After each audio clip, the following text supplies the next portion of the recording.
Hello class, welcome back बच्चों। बेटा, हमने एक लास्ट टॉपिक लिखा था जिसको मैं समझा नहीं पाया था, अभी समझा देता हूँ।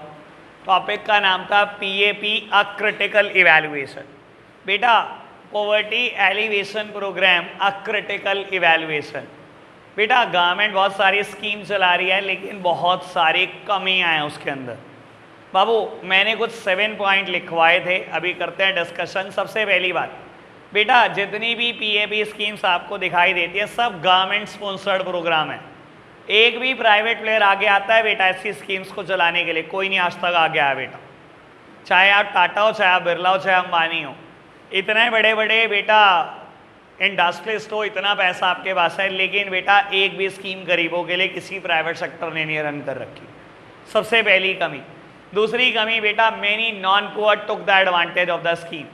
बाबू, इंडिया में क्या होता है, आपको सबसे पहले ना इनकम सर्टिफिकेट चाहिए होता है अपने आप को पुअर डिक्लेयर कराने के लिए।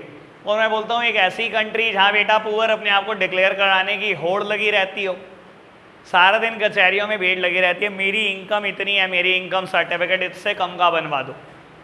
और रिश्वतें देते रहते हैं बेटा, और क्या करते हैं, एडवांटेज उठाते हैं सारी इन स्कीम्स का। खुद बहुत रिच होंगे बेटा, राशन शॉप पे खड़े हुए राशन ले रहे होंगे। बेटा ये है many non poor took the advantage of the schemes. ठीक है जी बाबू। उसके बाद हमने लिखा कि इन स्कीम्स को मॉनिटर करने वाला कोई नहीं होता। एक बार गवर्नमेंट ने स्कीम लगाई, इम्प्लीमेंट हुई, उसके बाद जाके कभी देखना नहीं सालों सालों स्कीम का हो क्या रहा है बेटा।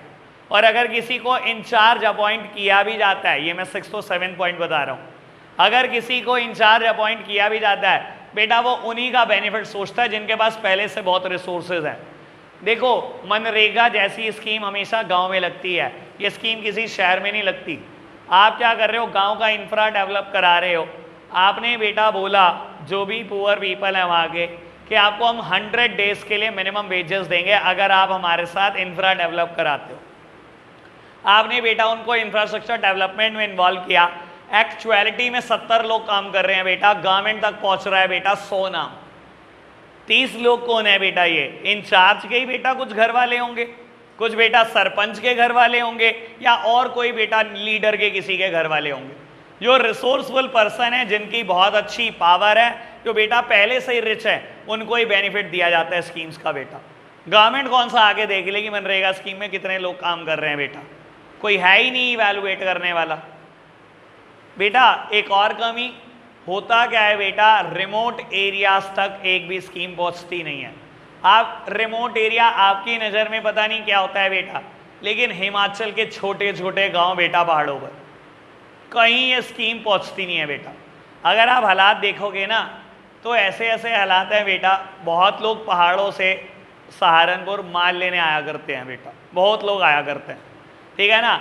अब यहाँ से माल ले गए, आपकी जान पहचान है, 10-20 बार आप आ गए, तो एक आधी बार आपने बोल दिया कि चलो मैं बैंक में ट्रांसफ़र कर दूंगा, मुझे थोड़े दिन का उधार दे दो। एक टाइम की बात है बेटा, मेरे को अच्छे से मैं याद कर रहा हूँ, मेरे क्लाइंट के साथ ये किस्सा हुआ था। हिमाचल के पहाड़ों से एक पर्सन ने बेटा आरटीजीएस करी उसके खाते में, और बेटा वो फंड क्रेडिट नहीं हुए 2-3 दिन तक। उसने तो स्लिप भेज दी बेटा पे क्लिक करके कि मैंने पे क्लिक करके आपको भेज दिया, देख लो ये आपके पास आ गए होंगे पैसे। जब कॉल करी कि 3 दिन हो गए पैसे नहीं आए, तो उसने कहा ठीक है मुझे ब्रांच जाना पड़ेगा, लेकिन मेरे गांव से 13 किलोमीटर दूर बैंक की ब्रांच है। 13 किलोमीटर दूर पहाड़ों का रास्ता। सर उनके पास तक कोई बेनिफिट नहीं पहुंचता, वो इतने रिमोट एरियाज में रहते हैं। तो पीएपी स्कीम भी आज तक नहीं पहुंची बेटा, ठीक है ना। सबसे काम की बेटा डीमेरिट, 5th डीमेरिट बेटा, वो इंस्टीट्यूशन जिनको रियलिटी में क्रेडिट बेटा प्रोवाइड करना है वो बड़े कोऑपरेटिव नहीं है। समझाने के लिए एक बात बोलता हूँ बेटा, बाबू सरकार एक स्कीम लाई, मुद्रा लोन कर देंगे।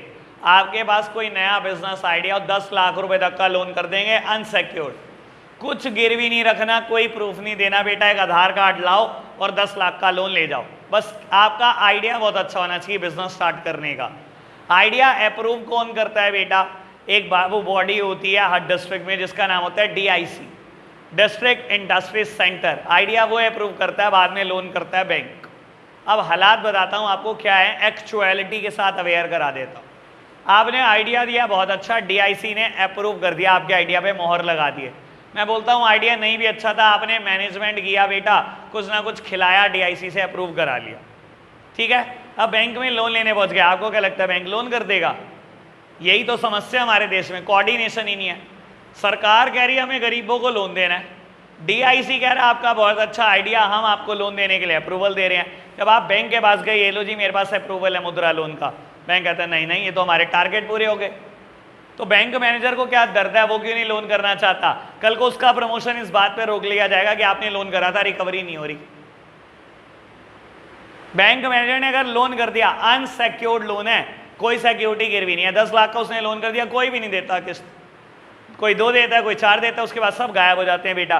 बैंक मैनेजर भागता फिरेगा इनके पीछे पीछे, घर घर तक जाएगा कि लोन दो, देगा कोई है नहीं, इसका प्रमोशन रुक जाएगा, वो लोन ही नहीं करता। तो वो इंस्टीट्यूशन जिसको लोन करना है वही कोऑपरेटिव नहीं रहते बेटा आपके साथ। स्कीम तो गवर्नमेंट की तरफ से हजारों आती है और हजारों लोगों को पास हो जाता है लोन, लेकिन आगे से लोन नहीं होता।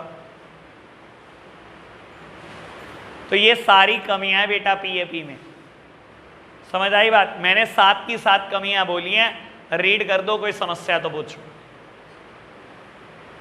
अब एक काम करो, आज के लिए हम इतना ही रखते हैं बच्चों, बाय बाय। आपका एमसीक्यू बेस्ड टेस्ट है बेटा, इसके लिए मैं एक अलग वीडियो डाल दूंगा सॉल्यूशन की। तो आज के लिए हम इतना ही रखते हैं, बाय बाय बेटा।